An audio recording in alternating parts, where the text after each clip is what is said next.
അപ്പോൾ നമുക്കിന്ന് ഇത് വെച്ചൊരു ക്രാഫ്റ്റ് ചെയ്താലോ? വേറെ ഒന്നല്ല കേട്ടോ, ബഡ്സ് ആണ്. പാക്കേജിങ് കാണാൻ കുറച്ച് ഭംഗിയുണ്ടല്ലേ? അപ്പോൾ ഇന്ന് നമ്മുടെ ക്രാഫ്റ്റ് സീരീസിൻ്റെ സെക്കൻഡ് വീഡിയോ ആണ്. അപ്പോൾ ഇന്നത്തെ കോട്ട് എന്താണെന്ന് വെച്ച് കഴിഞ്ഞാൽ, if it makes you happy it does not have to make sense to other people. ഞാൻ എൻ്റെ ഒരു അനുഭവം പറയാം. ഞാൻ എൻ്റെ ക്ലാസ്മേറ്റ്സിൻ്റെ ഒപ്പം ഒരിക്കലും ഷോപ്പിങ്ങിന് പോയിട്ടോ. അവിടെ കുറച്ച് ക്യൂട്ട് സ്റ്റഫ്സൊക്കെ കണ്ടപ്പോൾ എനിക്ക് വാങ്ങണമെന്ന് നല്ല ആഗ്രഹം ഉണ്ടായിരുന്നു. ഞാനിത് ഇവരൊക്കെ കാണിച്ചപ്പോൾ അവരുടെ റെസ്പോൺസ് എന്താണെന്ന് വെച്ച് കഴിഞ്ഞാൽ, കാണാൻ നല്ല ഭംഗിയൊക്കെ ഉണ്ടല്ലോ, പക്ഷേ ഇതൊക്കെ കുഞ്ഞു പിള്ളേരുടെ സാധനങ്ങളല്ലേ എന്ന് പറഞ്ഞു. അത് കേട്ടപ്പോൾ എൻ്റെ മൈൻഡിൽ എന്തോ നെഗറ്റീവ് അടിച്ചിട്ടോ.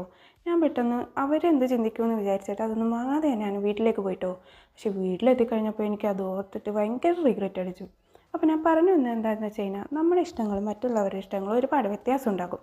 മറ്റുള്ളവരെന്ത് ചിന്തിക്കുമെന്ന് വിചാരിച്ചിരുന്നു കഴിഞ്ഞാൽ നമ്മുടെ ഇഷ്ടങ്ങളൊന്നും നമുക്ക് നടത്തിയെടുക്കാൻ പറ്റിയെന്ന് വരില്ല. ഇതൊക്കെ പറയാൻ എളുപ്പമാണെങ്കിലും പ്രാവർത്തികമാക്കാൻ കുറച്ച് പാടാണ്. എങ്കിലും എപ്പോഴും നമ്മുടെ ഇഷ്ടമുള്ളത് തന്നെ ചെയ്യാനായിട്ട് പരമാവധി ശ്രമിക്കാം. അപ്പോൾ ഞാൻ ഇന്ന് ഉണ്ടാക്കിയത് സ്നോഫ്ലേക്കാണ്. ഇഷ്ടമായെങ്കിൽ ലൈക്ക്, ഷെയർ, സബ്സ്ക്രൈബ് ഒക്കെ ചെയ്യണേ.